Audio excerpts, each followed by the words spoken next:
Quem Somos Nós? Apresentação: Vanderly Batista e Vanessa Cavalcante.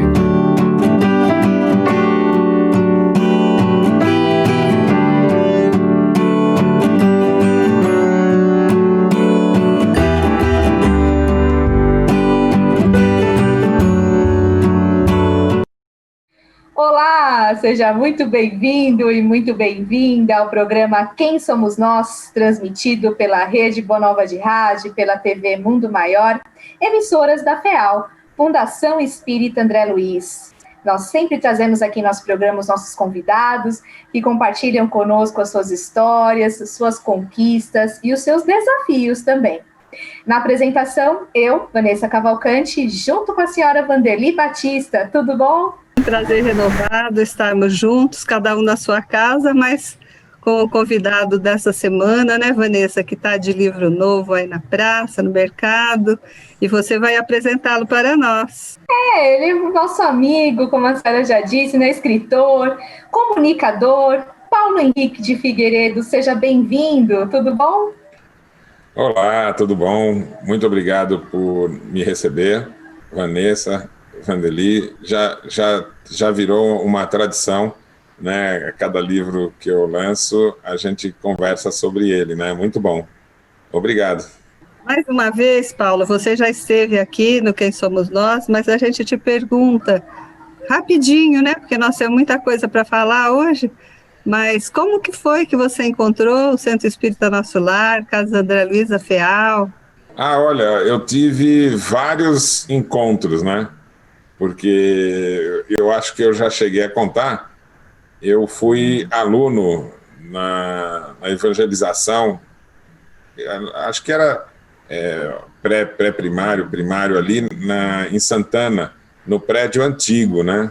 Quando tinha ali umas portas de correr de vidro ali no térreo, e a gente subia pelo lado de fora para ir no salão de palestras. Eu tenho algumas lembranças desse local, né?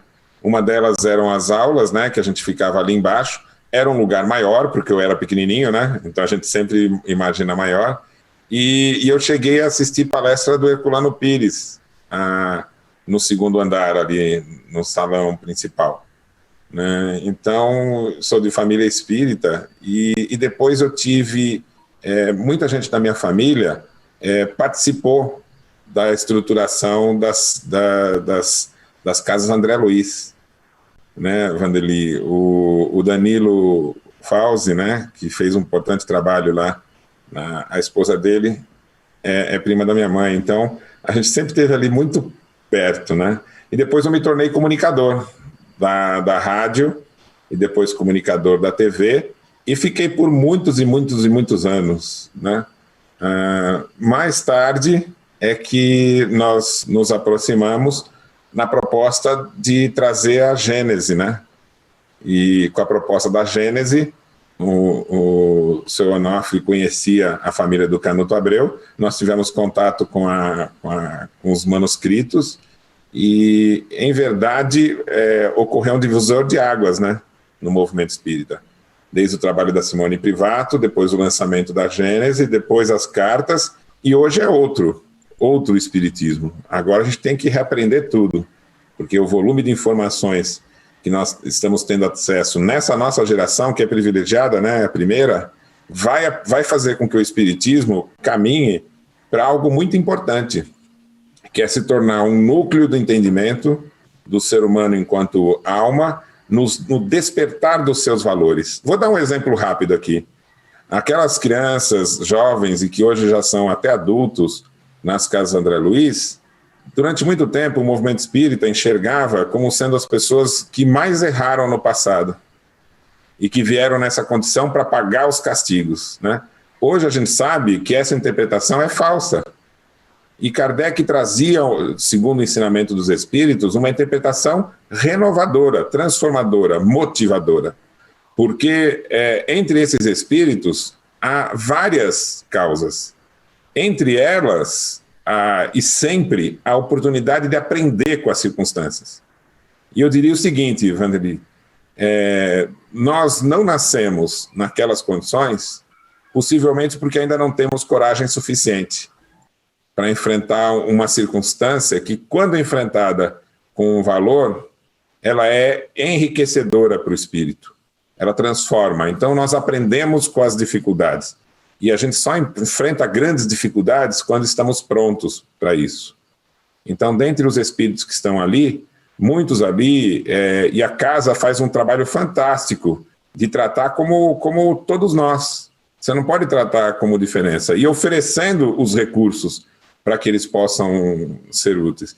Eu nunca vou me esquecer um dia que eu entrei lá, numa das vezes que fui visitar, e um dos rapazes veio falar comigo dizendo: sou seu colega, eu também escrevo, né?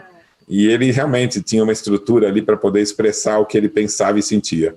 A meta nossa, enquanto espírito, é estar diante de qualquer um que está enfrentando um impedimento em função do corpo físico e tratá-lo como igual. Se você tem alguém em casa que está em coma, converse como se estivesse conversando com a pessoa ali sentada, desperta, lhe ouvindo, porque aquela alma está lhe ouvindo. E essas conversas vão fazer sentido, se não agora, farão depois. Nós temos notícias, assim, do plano espiritual, que existem assistidos ali na unidade de longa permanência, que vêm em missão para ajudar os colegas. Eles não têm nenhum compromisso espiritual, nada pendente, não. E como você está falando, hoje a visão também é diferente, né? Mas que eles veem como deficientes para poder ficar mais perto e falar a mesma língua dos companheiros.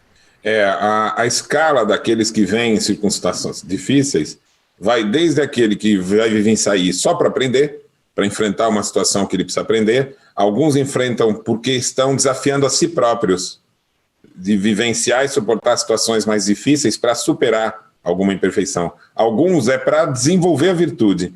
E no Céu e Inferno, entre os exemplos, Kardec coloca uma criança muito semelhante àquelas da Casa André Luiz. E ela diz: essa encarnação foi um presente que eu recebi, né? Pela conclusão do processo que eu desenvolvi de aprender comigo mesmo e desenvolver as virtudes, eu tive o presente de reencarnar nessas condições para dar o exemplo e ser útil naqueles que conviviam com ele no hospital. Vandeli, o médico que cuidava dele fez um relato. Ele disse: certa vez ele me procurou e pediu para que eu desse remédios que aliviassem mais a dor durante a noite. E eu fiquei surpreso, porque ele nunca ficava preocupado consigo próprio. Ele sempre dizia para aliviar a dor dos outros que estavam à sua volta. E aí eu fiquei curioso e perguntei: por que você quer remédio para aliviar a noite? Ele falou assim: para eu não ficar gemendo e quando eu estiver dormindo inconsciente, não atrapalhar ninguém que esteja ali. Então tem almas que alcançam o entendimento de si próprio, que compreendem perfeitamente que a personalidade ela é muito pequena dentro do alcance que nós queremos investir, que é o desenvolver a nossa individualidade, o espírito. E personalidade, a gente tem milhares delas.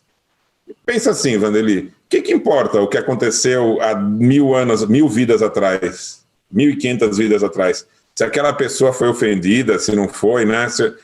Quando passa o tempo, é só o que se aprendeu naquela circunstância que fica, né? A gente se esquece depois das personalidades. Quem você foi, Vanessa, na vida passada? Olha, eu tô para responder essa pergunta já há algum tempo e não sei. Se você soubesse, me fala. Esse Paulo. Paulo, conta mais um pouquinho para nós sobre como tem sido essa etapa do resgate histórico, né? Histórico e moral do espiritismo original. Conta mais um pouquinho para o ouvinte nosso conhecer também. Olha, em verdade, nós estamos elaborando uma pesquisa contínua, né? Desde muito tempo, há décadas. E essa pesquisa vem ampliando-se e vem somando pessoas e esforços cada vez mais. Esse mais recente livro, né, ele já se tornou um trabalho em grupo, né? Então, eu escrevi em coautoria com o Dr. Lucas, nós temos apêndices do Dr. Júlio, são 2 advogados, pesquisadores, né, do espiritismo, muito competentes no que eles tratam. Nós temos a tradução do Céu e Inferno com Emmanuel Dutra, que hoje tem um papel fundamental, né? Ele coordenou a tradução para o chinês, ele elaborou traduções em inglês e ofereceu para a FEAL a tradução do Céu e Inferno, né? Uma pessoa muito boa gente, filantropo, né? Dedicado, estudioso, né? E nós tivemos, e olha que interessante, né? O Emmanuel Dutra lá nos Estados Unidos, o Lucas fez a pesquisa na França, né? Ele é da Bahia, e hoje o computador aproxima todos nós, né?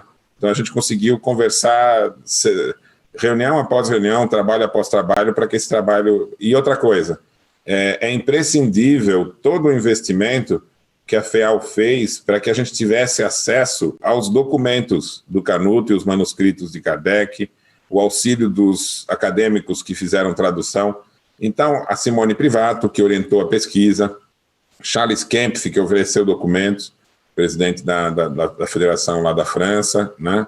Então, veja, é muito bonito a gente ver um trabalho que só surge em função da atividade em grupo, né, de muita gente, né? E na FEAL também, a equipe toda, né, que produz o livro, que divulga o livro, que noticia o que a gente está fazendo. Então, eu fico muito feliz, Vanessa, de que concretamente o livro Nem Céu ou Inferno, né, que é esse que a FEAL acabou de lançar, ele é fruto desse trabalho em grupo. Não teria sido possível chegar nesse resultado alguns anos atrás, né? Porque esse trabalho de colaboração. E o mais bonito é que a proposta do Espiritismo é exatamente o contexto da autonomia intelecto-moral que propõe o fim da competição, mas a vivência em cooperação, para que a gente possa unir esforços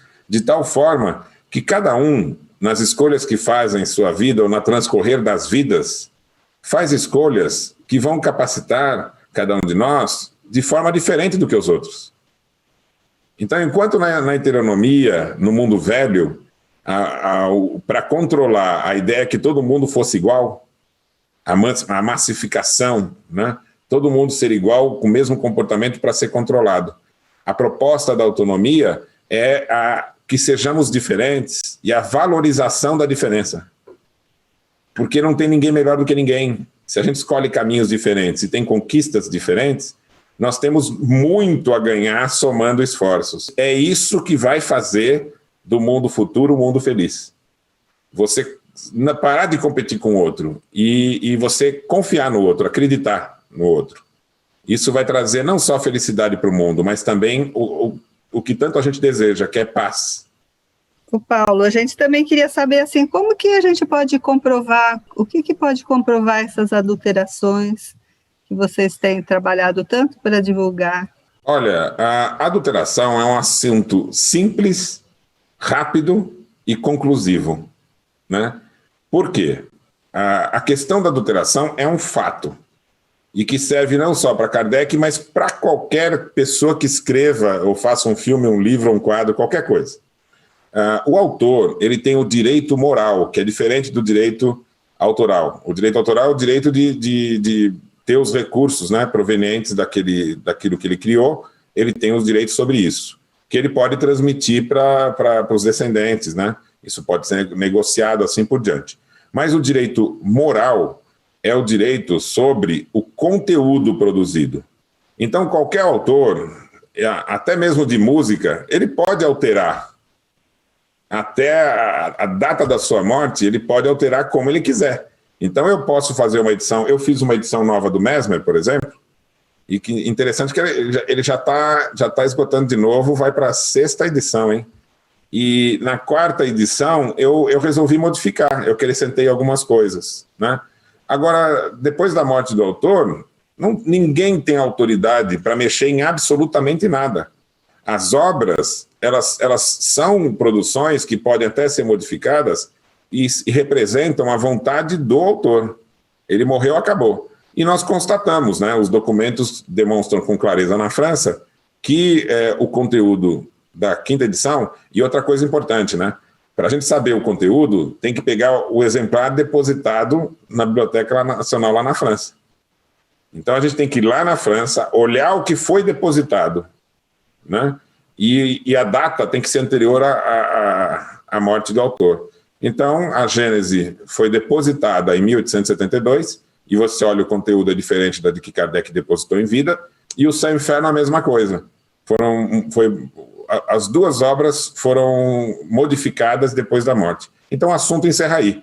Tem que se voltar ao anterior. Tanto que, olha que interessante, Vanderly, da mesma forma que a gente estava em busca desses documentos, eles também chegaram à França, também chegaram na América Latina. E já o Céu e o Inferno foi traduzido na edição original de Kardec, na Argentina, e também na França eles voltaram para o texto original de Kardec.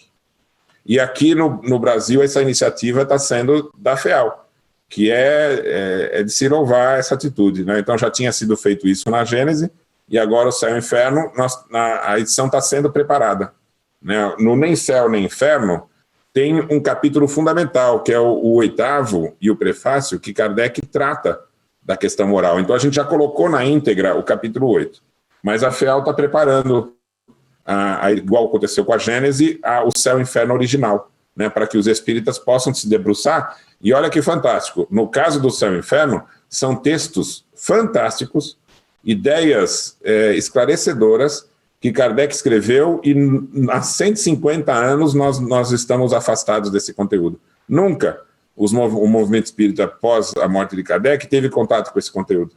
Então, na verdade, a gente até pode inverter a notícia, né? Em vez de falar da adulteração, vamos falar o seguinte: estamos com conteúdo inédito de Kardec.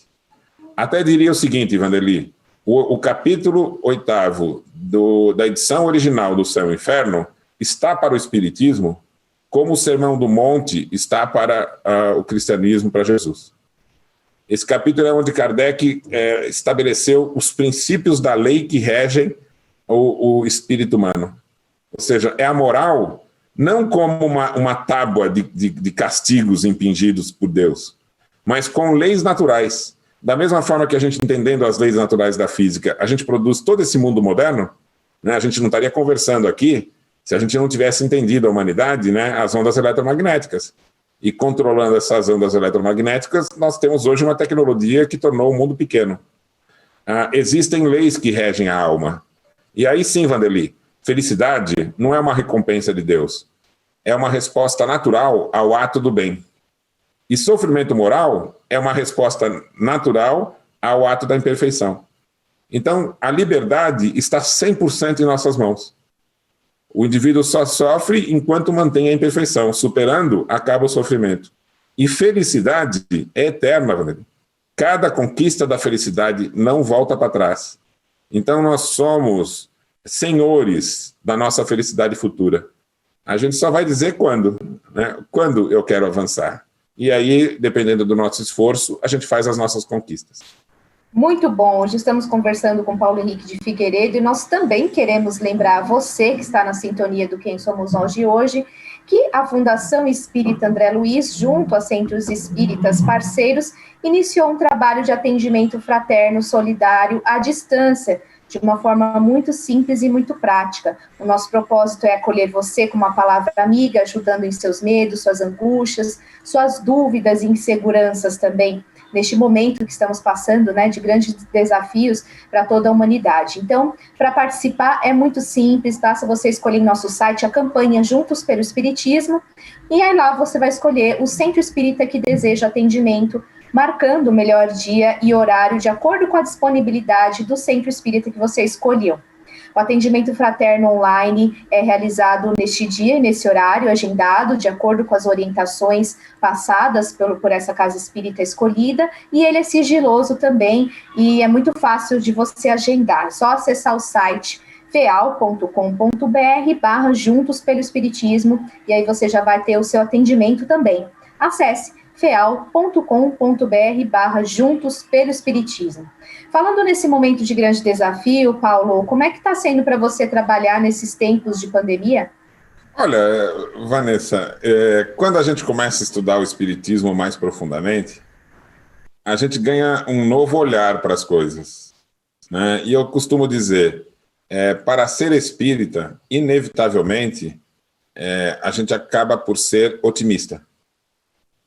Porque é uma doutrina que diz: todos seremos felizes, O mundo será feliz. Tudo depende do nosso esforço. Nós temos total liberdade. Então, são notícias ótimas, né? Quando a gente enfrenta, como falamos, né, das crianças e jovens das casas André Luiz, né? Em verdade, quando você entende o sentido do que é enfrentar aquela circunstância, você percebe que é uma oportunidade. Então, a pandemia agora, ela também é uma oportunidade. As pessoas estão redescobrindo o convívio. Alguns dizem assim, mas a gente está vendo muita gente aí brigando ou em confusão. Então, essa briga, essa confusão estava latente, né? É melhor que se exponha, né? Que se resolva, do que ficar escondendo, né? Agora tem um lado positivo, né? Como o mundo ficou pequeno, como o movimento espírita se agregou, eu nunca conheci e conversei e criei tantos amigos, né? E olha que eu sempre viajei bastante, você sabe disso, né, Vanessa? Você acompanhava aí a correria que eu tinha para todo lado. Viaja muito esse rapaz, só viagem. E também os programas, né? Eu sempre participei de todos os... Só que no programa, Vanessa, talvez a pessoa não sabe a estranheza da gente ficar... Aqui, ó, na live, eu estou olhando para vocês. Quando a gente faz programa de TV, a gente conversa com a câmera, né, Vanessa? Exatamente. É muito mais estranho, né? E nas lives, nós estamos em contato com todo mundo, com gente do mundo inteiro. E pode interagir, conversar. E a gente estão nascendo cursos, grupos de estudo e lives. Então, eu acho que isso, em verdade, Vanessa, veio para ficar. Nós temos agora um poderoso instrumento de aproximação das pessoas. Queria saber do Paulo, essa parceria, porque esse livro do Paulo, Nem Céu Nem Inferno, que eu estou com ele meu aqui, foi feito a 4 mãos, né? Acho que mais de 4 mãos, mas aqui na capa você tem o nome do Lucas. Como que foi essa parceria com esse jovem? Olha, o Lucas é um advogado da Bahia, muito estudioso, né? Uma mente muito capaz de estruturar conhecimento, advogado, né? E o livro é o resultado do trabalho dos dois. Nós tínhamos a pista do que poderia ter acontecido com o céu e o inferno, mas a gente não pode trabalhar com conjecturas, nós temos que trabalhar com fatos. Então, era necessário uma visita a Paris do mesmo caminho que a Simone Privato fez. E eu convidei o Lucas. Foi um pouco estranho, Vanderlei. Eu liguei para ele e falei assim, oi, Lucas, tudo bem? Ele falou, tudo bem. Você pode ir para Paris para mim e ficar lá 10 dias? Foi exatamente assim, né? E ele aceitou o desafio, recebeu as instruções da Simone Privato, o auxílio do Charles Kempf, né, da França, e passou mais ou menos uns 10 dias em Paris, 100% do tempo dedicado à pesquisa da documentação. É interessante que mais umas 2 ou 3 pessoas voltaram para confirmar. Nós recebemos pessoas também que foram em Paris. Então, toda a documentação do livro veio de lá. E o livro é um diálogo nosso com esses entendimentos, e é uma história. A gente vai conhecer os desafios que Kardec enfrentou. Vanessa, no ano de 65, quando Kardec ia lançar o Céu e o Inferno, ele teve o que talvez tenha sido um ataque cardíaco, quase morreu. E ele, dali para frente, ele passou a viver com sintomas muito difíceis no seu cotidiano. Ao andar, ele sentiu uma pressão e uma dor no coração. E ele escreve, mas não importa, minha mente estava lúcida e trabalhando perfeitamente, que é o que importa para o meu trabalho. Então, ele e a Amélie foram lutadores. Eles deram o tempo e a vida para trazer a gente a essas informações. E naquele ano ele escreve o Céu e o Inferno. Olha o absurdo. Assim que ele morre, pouco tempo depois, trucidam o Céu e o Inferno. Tiram as características fundamentais. E nós passamos 150 anos lendo textos que ele não escreveu. Esse sim dando a ideia de karma, de culpa. Então, Vanderlei, o Céu e o Inferno tem trechos equivocados, falsos, inseridos, que diziam o seguinte: as crianças da casa André Luiz estão ali porque fizeram grandes erros no passado e agora estão sofrendo o castigo de Deus. Falsa explicação. Agora o texto original que nós estamos retomando de Kardec, todos os espíritas têm que estudar. Dá uma lida depois lá, Vanderlei, no apêndice, o capítulo 8. Kardec diz: felicidade e sofrimento moral são características do espírito, e as dificuldades que a gente enfrenta na vida são oportunidades para aprender. E é por isso que a gente vai encontrar esses espíritos que, para dar o exemplo do desprendimento, né, e mostrar para a gente um caminho, falar, não, eu vou nascer na situação difícil. É claro que isso não vai ser sempre. Isso é nesta fase do mundo que nós estamos aqui para aprender, conquistar os valores. Depois, a humanidade vai se apaziguando, a tecnologia vai evoluindo, a oportunidade para todos, e a gente vai ter um mundo com menos dificuldades para enfrentar, aí na hora certa. Excelente explicação, falando sobre o conteúdo do livro, né, um novo, né, você fala um pouquinho da Gênese também, então a gente agradece a participação. Como adquirir seus livros, Paulo? Olha, mundomaior.com.br, você vai receber em casa, e aqui eu posso anunciar, Vanessa, o desconto, né, que está sendo oferecido em virtude do lançamento, é Paulo 10, o numeral, né, Paulo 10, tudo junto, e você coloca isso na área de desconto, né, quando for fechar o seu pedido, e você recebe 10% de desconto. Maravilha, Paulo. Obrigada por ter participado mais uma vez aqui do nosso programa. Parabéns pelo seu trabalho e sucesso aí para vocês. Muito obrigado. Parabéns para todos nós, né? Cada um dá uma contribuição. Isso é muito bom a gente participar de um trabalho que só se torna grande pela participação de muitos, né? Muito obrigado, então. Excelente mesmo. Você continua na sintonia da Rede Boa Nova de Rádio, da TV Mundo Maior. Até o próximo Quem Somos Nós, eu, Vanessa, junto com a senhora Vanderly. Tchau, tchau. Isso mesmo, e eu fico aqui com o livro do Paulo que todos possam ter, nem céu, nem inferno. Um abraço e até semana que vem.